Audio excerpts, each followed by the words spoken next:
कुछ खबरें आ रही हैं, कुछ इत्तलात ऐसी आ रही हैं और कुछ अहम हुकूमती रहनुमा ये बातें कर रहे हैं कि जो 28वीं तरमीम आने वाली है उसमें कई सारी चीज़ें हैं। उसमें से एक चीज़ जो मुझे बड़ी दिलचस्प भी लगी और शायद मायूब भी लगी कि 18 साल से 25 साल करने की बात हो रही है वोटर्स की उम्र को।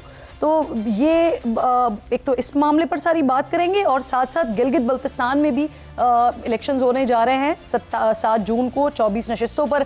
पीटीआई के हवाले से कुछ इत्तलात ये आ रही हैं कि गिलगित बल्तिस्तान डेमोक्रेटिक पार्टी के साथ इत्तेहाद किया है। असद कैसर साहब ने ये स्टेटमेंट दिया, इलेक्शन कमीशन ने डेमोक्रेटिक पार्टी से इंतखाबी निशान ले लिया है। क्यों लिया है, वजूहात क्या बनी है, इस पर बात करने के लिए कंवर दिलशाद साहब प्रोग्राम में मेरे साथ मौजूद हैं। आपके वक्त की मैं बेहद शुक्रगुजार हूँ कंवर दिलशाद साहब। सर, सबसे पहले ये फरमाइएगा, क्या आपके पास इस हवाले से मौजूद हैं चीज़ें, इत्तलात मौजूद हैं 28वीं तरमीम के हवाले से? पीपल्स पार्टी इस वक्त ऐसा दिखता है कि साथ देने को तैयार नहीं है, क्योंकि सूबों के हुकूक के हवाले से मामला है, 140A के हवाले से मामला है, BISP के हवाले से मामला है, फिर कुछ रेफरेंडम की भी बातें हो रही हैं। आपके पास क्या इत्तलात हैं सर? अमेंडमेंट जो है ये बहुत इंपॉर्टेंट है फेडरेशन के नुक्ता नजर से। इस लिहाज से 18वीं अमेंडमेंट जो है, जैसे कि 18वीं अमेंडमेंट के जो असरात देखे गए हैं उससे फेडरेशन कमजोर हो गई और सूबे जो हैं वो खुद मुख्तार हो गए, माली लिहाज से, इंतजामी लिहाज से, लॉ एंड ऑर्डर के लिहाज से, और गैर मुल्कों के साथ MOU करने पर भी, यानी बाकायदा ट्रेडिंग भी कर रहे हैं हमारे सूबे जो हैं। बादी नज़र में ये नज़र आ रहा है कि हमारी स्टेट जो है वो 4 मुख्तलिफ सूबों में तकसीम हो गई है। इन हालात को देखते हुए हम इसमें ने ये महसूस किया कि 18वीं अमेंडमेंट ने तो फेडरेशन को इंतहाई कमज़ोर कर दिया। उसमें चंद ऐसी तरमीमें की जाएं जिससे कि फेडरेशन मजबूत हो जाए और सूबे अपने तौर पर काम करते रहें। इस लिहाज से 28वीं अमेंडमेंट में बहुत सी चीज़ें आई हैं। मसलन NFC अवार्ड जो है उसके तहत उसके इख्तियारात जो हैं वो सूबाई गवर्नमेंट से लेकर वफाक को दिए जा रहे हैं।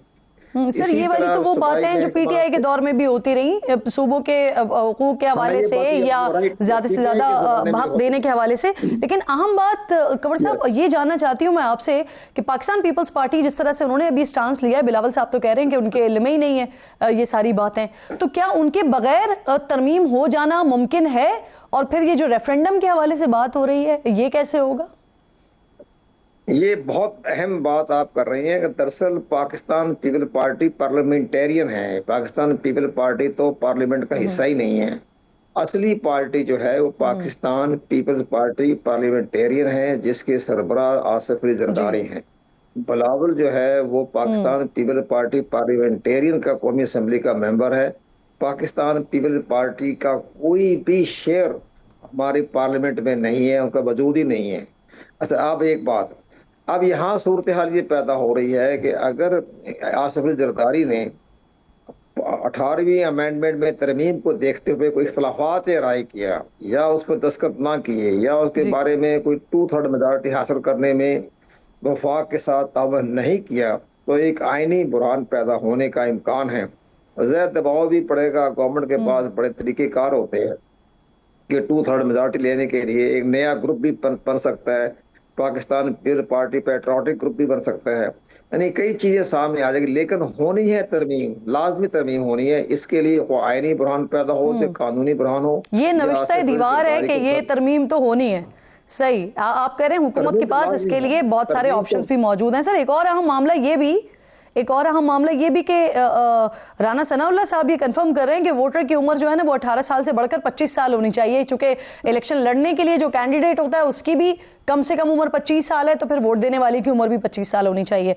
तो सर, यही एक वजह लगती है 18 साल से ज्यादा करके 25 साल कर दिया जाए, या आपको कोई और वजह नजर आती है कंवर साहब?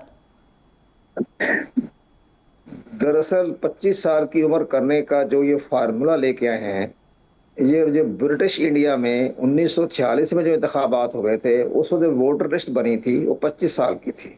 मुमकिन है राना सनाउल्लाह साहब ने वो लिस्ट देख ली हो जो 1946 में तैयार की गई थी। लेकिन हम ये इसके बारे में हमारी राय यही है कि 18 साल की एज बरकरार रखी जाए। नौजवानों का साल है, नौजवानों का पीरियड है। बांग्लादेश में भी नौजवान की आदत कौमी असम्बली में भी आ गई है। नेपाल का प्राइम मिनिस्टर जो है वो नौजवान नस्ल से आया है। इन हालात को देखते हुए ये 18 साल की एज को आगे पीछे ना करें। अगर उन्हें आगे पीछे करना ही है तो फिर जो जैसे को कह रहे कि राणा साहब शौर पैदा हो गया, तो इस्लामी पॉइंट ऑफ व्यू से शौर पैदा होता है 40 साल की उम्र में। तो फिर इसकी उम्र करे जी 40 साल जी। की। वो प्रेसिडेंट पाकिस्तान की जो है तकर्री की उम्र रखे 50 साल की, वजीर आजम की रखे 45 साल 45 जी। साल की। ये ना रखे कि अपने मफाद के तहत आगे पीछे करते रहें, और लेकिन प्राइम मिनिस्टर की उम्र वही हो, प्रेसिडेंट की उम्र भी कोई खास ना रखे, मतलब नहीं साबित सर, तरमीम हक करें रायदही फिर। देना ही नहीं है तो बस फिर खत्म ही कर दें, फिर खुद ही करते रहें जो भी करना है। सर हाँ, मुझे ये उसकी फरमाइए, गिलगित उम्र रखे बल्तिस्तान में भी 40 साल रखे, 40 इलेक्शंस साल हो रहे रख हैं दें कि जी 7 जून इस्लामी को। शौर पैदा जी होता है 40 साल की उम्र में। तमाम हाँ जितने सर, भी 7 वज़ीर जून को हो आज़म रहे हैं आए हैं, वैसे गिलगित बल्तिस्तान में इलेक्शंस।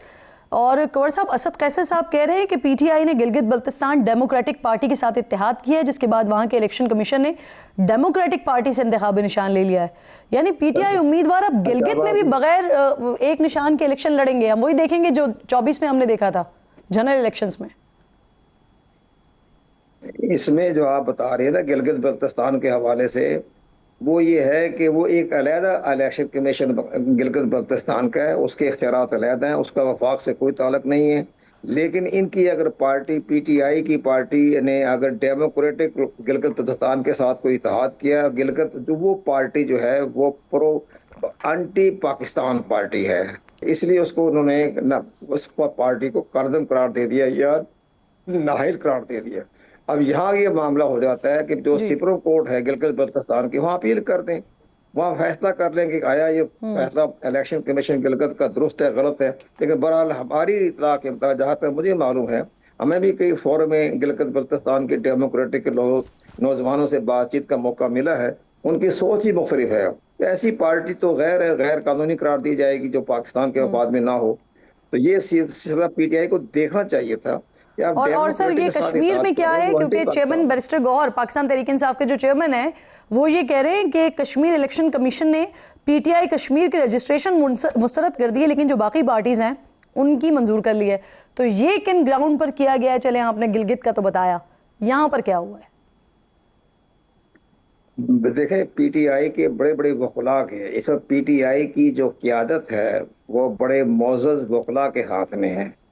आप देखिए, मुझसे मशवरा किया चंद रोज पहले खाकान अब्बासी ने, उन्होंने कहा जी हमने अपनी पार्टी, इनकी आम पार्टी के नाम से एक पार्टी है, आम पाकिस्तान पार्टी, उन्होंने कहा कि हमने गिलगित बल्तिस्तान में इलेक्शन में हिस्सा लेना है, तो क्या हम अपनी पार्टी को रजिस्टर्ड करवाएं गिलगित बल्तिस्तान से, या जो इलेक्शन कमीशन की रजिस्ट्रेशन काम आ जाएगी? मैं कहा नहीं, वो गिलगित बल्तिस्तान की अलहदा इलेक्शन कमीशन है, आप उसकी पार्टी को रजिस्टर्ड करवाएं। तो उन्होंने वो पार्टी रजिस्ट्रेशन के लिए दरखास्त दे दी।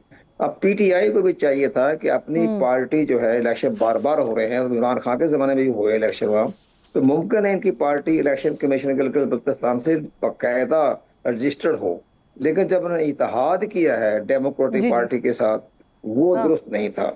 वो एक एंटी पाकिस्तान पार्टी है और उसके साथ इनका इत्तेहाद करना जी। स्टेट के नहीं, खिलाफ था ये।